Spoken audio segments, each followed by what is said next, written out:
పూర్వం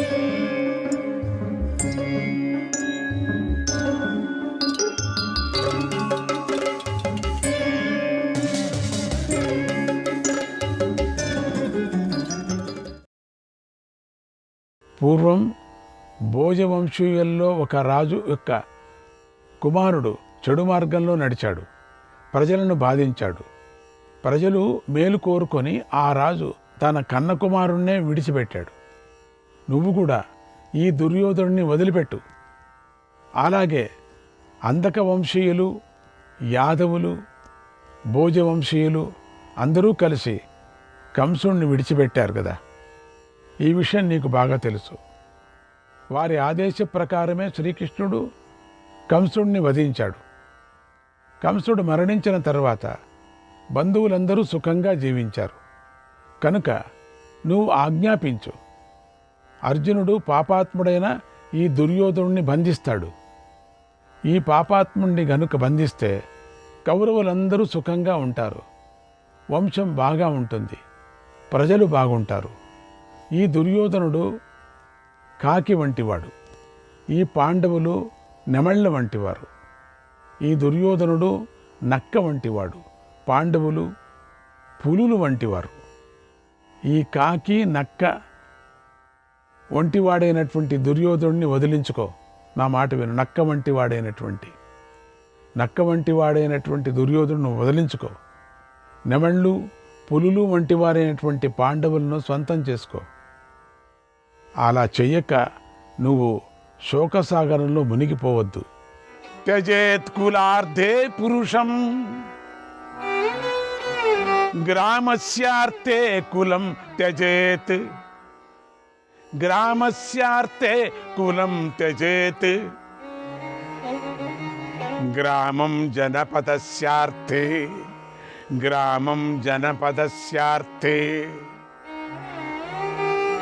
ఆత్మార్థే పృథివీం త్యజేత్. ఆత్మార్థే పృథివీం త్యజేత్.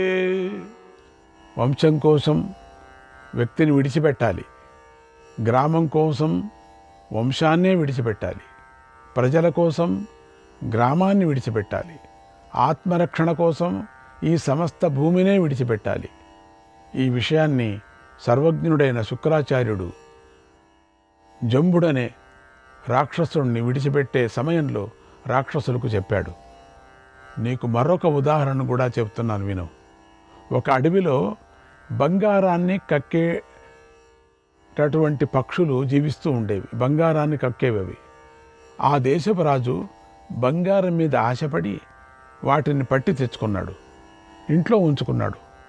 ఒక రోజున మరింత బంగారం ఆ పక్షుల పొట్టలో ఉంటుందని అత్యాశపడి వాటిని చంపేశాడు. అలా ఆ రాజు లోభంతో ప్రవర్తించి కనులు ఉన్నా కూడా గుడ్డివాడైపోయాడు, ధనహీనుడైపోయాడు. దాంతో ఆ రాజు వర్తమాన కాలంలో నష్టపోయాడు, భవిష్యత్ కాలాన్ని కోల్పోయాడు. ఇలా రెండింటిలోనూ రాజు సర్వనాశనమైపోయాడు. నువ్వు కూడా అలాగే పాండవుల సంపదను కోరుతూ నష్టపోవద్దు, నాశమైపోవుకు, పాండవులకు ద్రోహం చెయ్యకు. పక్షులను చంపిన రాజులాగా నువ్వు కూడా మోహంతో ప్రవర్తిస్తే చివరికి పశ్చాత్తాపడతావు. నా మాట విను.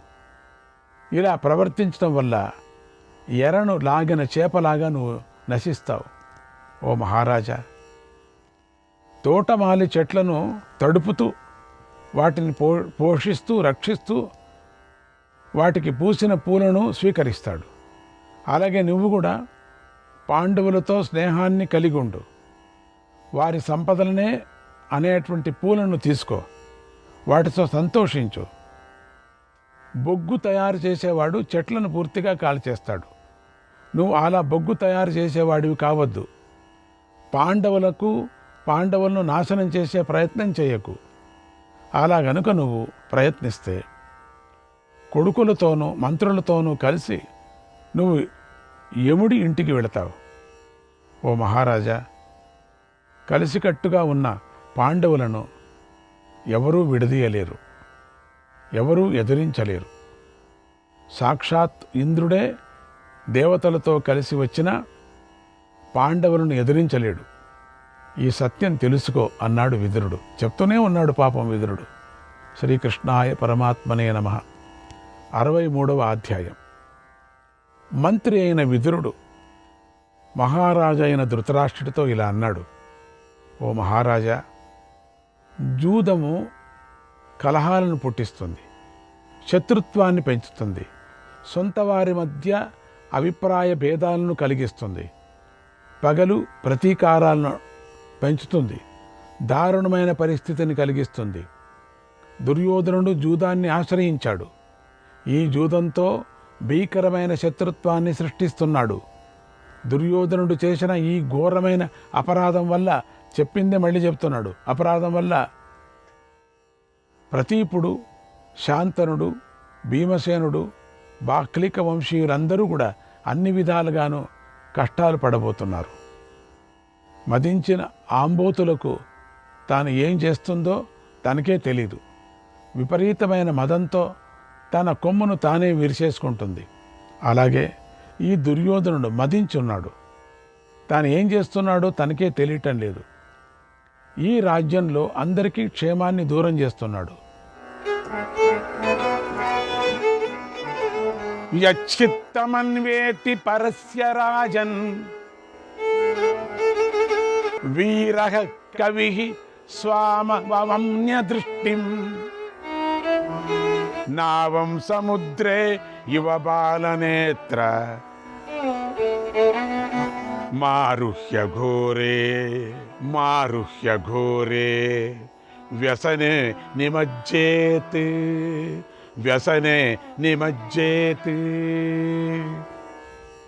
ఓ రాజా, వీరుడు పండితుడు అయిన మనిషి తన ఆలోచనలు కాకుండా ఇతరుల చిత్తాన్ని అనుసరించి ప్రవర్తించకూడదు. అలా ప్రవర్తిస్తే సముద్రంలో మూర్ఖుడైన నావికుడు నడిపే పడవలో ఎక్కిన మనిషి భయంకరమైన కష్టాలలో మునిగిపోయినట్లుగా మునిగిపోతాడు. నీ పరిస్థితి కూడా అలాగే ఉంది. మూర్ఖుడైన దుర్యోధనుణ్ణి నువ్వు పట్టుకున్నావు, నువ్వు కూడా కష్టాల్లో మునిగిపోతావు. దుర్యోధనోగ్రహతే పాండవేన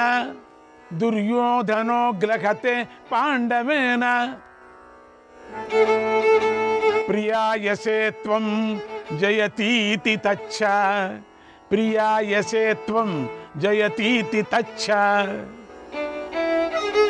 అతి నర్మా జాయతే సంప్రహారః యతో వినాశః సముపైతి పుంసాం.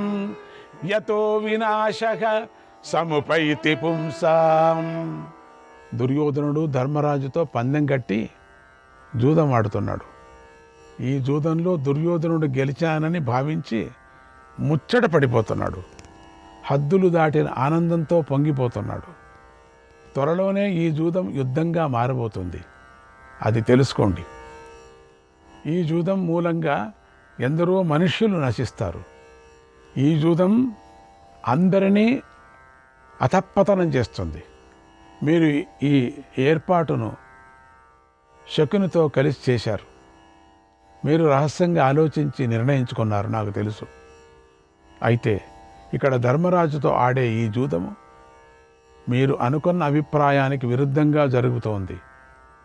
కలహం పుడుతోంది. ఓ కౌరవులారా, నా మాటలను వినండి. ఈ మాటలను విద్వాంసులు కూడా అంగీకరిస్తారు, ఒప్పుకుంటారు. కనుక మీరందరూ ఈ మూర్ఖ దుర్యోధనుని విడిచిపెట్టేయండి, అనుసరించకండి. వీడు శత్రుత్వంలో మండిపడే అగ్ని వంటివాడు. ఈ అగ్నిలోకి మీరు దూకకండి. వీడి జూదం మత్తులో ఉన్నాడు, మైమరిచిపోయి ఉన్నాడు. శత్రువులే లేనివాడు ధర్మరాజు. ఇతడు తన కోపాన్ని నియంత్రించుకోలేకపోతే భీముడు, అర్జునుడు, నకుల, సహదేవులు కూడా కలిసి కోపంతో చెలరేగిపోతారు. అప్పుడు భయంకరమైన యుద్ధం సంభవిస్తుంది. అప్పుడు ఈ యుద్ధంలో మునిగిపోయిన మీకు ఆశ్రయం ఇచ్చేవాడే లేడు. మహారాజా, ధనం కోసం జూదం వాడి తీరాలనే నియమమేమీ లేదు. జూదం ఆడకపోయినా నువ్వు కోరుకున్నంత ధనాన్ని పొందగలవు. అడిగితే ఇస్తారు. పాండవులను జూదంలో ఓడించినంత మాత్రాన నీకు ఒరిగేది ఏదీ లేదు, నీకు లాభము కలగదు. పాండవులు ధనస్వరూపులుగా గుర్తించు. నీకు ఎంతైనా ధనాన్ని సంపాదించి పెడతారు వాళ్ళు. వారిని నీ సొంతం చేసుకో. ఈ పర్వతరాజైన శకుని ద్యూత విద్య ఎలా ఉంటుందో మనందరికీ తెలుసు కదా.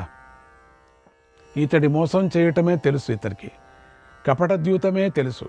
కనుక ఈ శకుని ఎక్కడి నుండి వచ్చాడో అక్కడికి పంపించు, వెంటనే పంపించు. ఈ కౌరవ పాండవుల మధ్యలో మాత్రం శత్రుత్వాన్ని పెంచకు, పగలు ప్రతీకారాలను రగిలించకు, యుద్ధాన్ని మాత్రం పుట్టించకు అన్నాడు విదురుడు. శ్రీకృష్ణాయ పరమాత్మనే నమః. 64వ అధ్యాయానికి వస్తున్నాం. నిండు సభలో అందరి ముందు విదురుడు ఇలా తనను నిందించేసరికి దుర్యోధనుడికి విపరీతమైన కోపం వచ్చింది. అందరి ముందు విదురుడితో ఇలా అన్నాడు, ఓ విదురా, నువ్వు ఎప్పుడూ శత్రువుల కీర్తినే పొగడుతూ ఉంటావు, శత్రువులనే స్తుతిస్తూ ఉంటావు, వారి భజనే చేస్తూ ఉంటావు. మా కౌరవులను మాత్రం ఎప్పుడూ నిందిస్తూ ఉంటావు. మమ్మల్ని నిందిస్తూ ఉండటమే నీకు పని. నీకెవరి ఇష్టమో మాకు బాగా తెలుసు. నువ్వు మమ్మల్ని ఎప్పుడూ పిల్లల్లాగా చూస్తున్నావు. అప్పటి నుంచి మమ్మల్ని అవమానిస్తూనే ఉంటావు. ఇలా శత్రువులను ఇష్టపడే మనిషిని అతి తేలిగ్గా తెలుసుకోవచ్చు. నువ్వు మా దృష్టిలో పనికిరాని వాడివి. శత్రువులను స్తుతించేవాడు తన వారైనా సరే నిందిస్తూనే ఉంటాడు. ఇష్టమైన వారిని పరాయి వారైనా సరే పొగుడుతూనే ఉంటాడు. ఇప్పుడు నువ్వు అదే పని చేస్తున్నావు. నీ మనస్సు కూడా అలాగే ప్రవర్తిస్తుంది. నిన్ను చేరదీసి మా ఒడిలో పెట్టుకుంటే నువ్వు పాములాగా తయారైపోయావు. ఎప్పుడు కాటేస్తావో మాకు తెలీదు. అలా వ్యవహరిస్తున్నావు. అంతేకాదు, నువ్వు పిల్లి లాంటి వాడివి. అది ఒక్కొక్కసారి ఏం చేస్తుందంటే దానికి ముద్దు చేసేవాడినే పట్టుకొని కొరికేస్తుంది. అందుచేత నువ్వు కూడా అలాంటి వాడివే. ఎప్పుడు మా మెడను కొరుకుతావో మాకు తెలీదు. నువ్వు పిల్లివి, నువ్వు స్వామి ద్రోహివి. అయినా కూడా నిన్నెవరూ పాపాత్ముడని అనటం లేదు. ప్రభువుకే ద్రోహం చేసిన వాడైన నిన్ను ఎవరూ కూడా అధర్మాత్ముడు అనటం లేదు, దుర్మార్గుడు అనటం లేదు. ఇదేం విచిత్రమో నాకు అర్థం కావటం లేదు. ఇదేమిటో నాకు తెలియటం కూడా లేదు. ఓ విదురా, ఈ పాపాన్ని చూసి నీకు, ఈ భయాన్ని చూసి నీకు, ఈ పాపాన్ని ఈ భయాన్ని చూసి నీకు భయం వేయటం లేదా నీకు? మేము శత్రువులను గెలిచాం, గొప్ప ఫలాన్ని పొందాము. నువ్వు ఎందుకు మా గురించి కఠినంగా మాట్లాడుతావు? ఎంత మంచి ఫలాన్ని పొందాము. ఇప్పుడు నువ్వు శత్రువులతో కలిసినప్పుడు ఆనందంగా ఉంటావు, మాతో కలిసినప్పుడు చిటపటలాడుతూ ఉంటావు, మమ్మల్నే తిడుతూ ఉంటావు, కోపంతో రగిలిపోతూ ఉంటావు. సహించరాని మాటలు పలికేవాడు శత్రువు అవుతాడు. శత్రువును మెచ్చుకునే సమయంలో అతడు తన మనస్సులోని భావాన్ని దాచుకుంటాడు. ఓ విదురా, నువ్వు కూడా అలాంటి మార్గాన్ని ఆశ్రయించు. నీ భావాలను మనస్సులో దాచుకో, మాట్లాడకు, మౌనాన్ని వహించు. నీ మనస్సుకు తోచినట్లుగా మాట్లాడుతూ మమ్మల్ని ఇబ్బంది పెట్టకు. మా దారికి అడ్డు రాకు, మమ్మల్ని అవమానించకు. నీ మనస్సు మాకు తెలుసు. ఇది విను. బుద్ధి మేము నేర్చుకోవటం కాదు, ముందు నువ్వు నేర్చుకో. కనుక పెద్దల దగ్గర నుండి నువ్వు బుద్ధి నేర్చుకో. నీ కీర్తిని నిలుపుకో, నీ గౌరవాన్ని కాపాడుకో. ఇతరుల పనుల్లో వేలు పెట్టకు, ఇతరుల పనుల్లోకి తలదూర్చకు. ఓ విదురా, నేనే అన్నిటికీ కర్తను అనుకోకు. నువ్వు ప్రతి క్షణము మమ్మల్ని కఠినంగా మాట్లాడకు. నాకు ఏది మేలు చేస్తుందే, ఇది మంచి చేస్తుంది అని నిన్ను నేను అడగలేదే, నీ సలహా తీసుకోలేదు. నీకు పుణ్యం ఉంటుంది, ఇక మాట్లాడకు. ఇంతవరకు నీ మాటలు నేను సహించాను, భరించాను. అలాగే నువ్వు కూడా మా చేష్టలను సహనంతో భరించు. మమ్మల్ని బాధించకు. విశ్వాన్ని శాసించేవాడు ఒక్కడే, రెండవవాడు లేడు. ఆ శాసించేవాడే గర్భస్థ శిశువును కూడా శాసిస్తాడు. ఆయనే ఇప్పుడు నన్ను శాసిస్తున్నాడు. నీరు పల్లానికే ప్రవహిస్తుంది కదా, అలాగే ఆ శాసకుడు ఆదేశించిన ప్రకారంగా నేను నడుచుకుంటున్నాను. ఆ పరాత్ముడి బుద్ధియే ఈ జగత్తులోని అన్ని పనులను చేయిస్తుంది. ఆయన ప్రేరణతోనే మనిషి కొండను తీసి నెత్తి మీద పెట్టుకుంటున్నాడు, పాముకు పాలు పోసి పెంచుతున్నాడు. ఆయన ఆజ్ఞకు భిన్నంగా ఎవరైనా శాసించాలి అనుకుంటే వారితో శత్రుత్వాన్ని కోరి తెచ్చుకోవటమే అవుతుంది. ఇలా బలవంతంగా మిత్రుడిలాగా నటించేవాడిని పండితుడు విడిచిపెట్టాలి. మంట పెట్టి ముందుకు పరిగెత్తకుండా ఆలస్యం చేస్తే మంట పెట్టే వాడే కాలిపోతాడు. వాడి బూడిద కూడా మిగలదు కదా. నవాసయేత్ పారవర్గ్యం ద్విషంతం, నవాసయేత్ పారవర్గ్యం ద్విషంతం, విశేషతః ఛత్తరహితం మనుష్యం, విశేషతః ఛత్తరహితం మనుష్యం. శత్రువు మేలు కోరుకునేవాడిని, తనకు ఆశ్రయం ఇచ్చిన వారిని ద్వేషించేవాడిని, కీడు చేస్తూ ఉండే మనిషిని ఇంట్లో ఉంచుకోకూడదు. నువ్వు అలాంటి వాడివి కనుక నీకు ఎక్కడికి వెళ్ళాలని అనిపిస్తే అక్కడికి వెళ్ళు అన్నాడు దుర్యోధనుడు. ఇంతవరకు ఏదో నీతులు చెప్పినట్టుగా చెప్పి చాలా దుర్మార్గంగా తిడుతూ వచ్చాడు. అప్పుడు విదురుడు, ఓ మహారాజా, నీ పుత్రుడు ఎన్ని మాటలు మాట్లాడాడో విన్నావా? నీ ప్రియమైన కుమారుడికి నచ్చని మాటలు చెప్పకూడదట, చెబితే చెప్పిన వారిని విడిచిపెడతాడట. ఇప్పుడు నన్ను విడిచిపెట్టే ఆ దుర్యోధనుడి పరిస్థితి గమనించు. ఇతడు ఏ స్థితిలో ఉన్నాడో గమనించు, ఏ పరిస్థితిలో ఉన్నాడో ఊహించు. ఇతడి మనస్సులో ఎంత ద్వేషం ఉందో గమనించు. నువ్వే సాక్షిగా ఉన్నావు కదా, నిజం చెప్పు.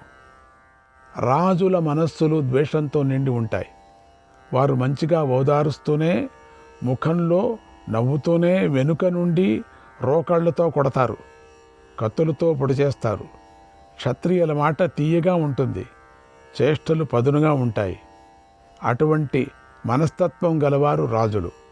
ఓ దుర్యోధన, నువ్వు అలాంటి వాడివే, అలాంటి మనస్తత్వం కలవాడివే. నువ్వు తెలివిలేనివాడు, మందబుద్ధి గలవాడు. నిన్ను నువ్వు బుద్ధిమంతుడిగా అనుకుంటున్నావు, నన్ను మూర్ఖుడిగా భావిస్తున్నావు. యస్సౌహృదే పురుషం స్థాపయిత్వా, యస్సౌహృదే పురుషం స్థాపయిత్వా పశ్చాద్దేవం దూషయతే స బాలః, పశ్చాదేవం దూషయతే స బాలః. ముందు మిత్రుడుగా భావించి వెనుకగా అతన్ని నిందించేవాడు మూర్ఖుడు. శ్రోత్రియుల ఇంటిలో చెడు ప్రవర్తన గల స్త్రీ మంచి పనులకు పనికిరాదు. అలాగే మందమతి అయిన వాణ్ణి మంచి మార్గంలో నడిపించలేము. ఈ మాటల్లో ఎంతో నిజముందో అలాగే నేను చెప్పేది కూడా నిజం.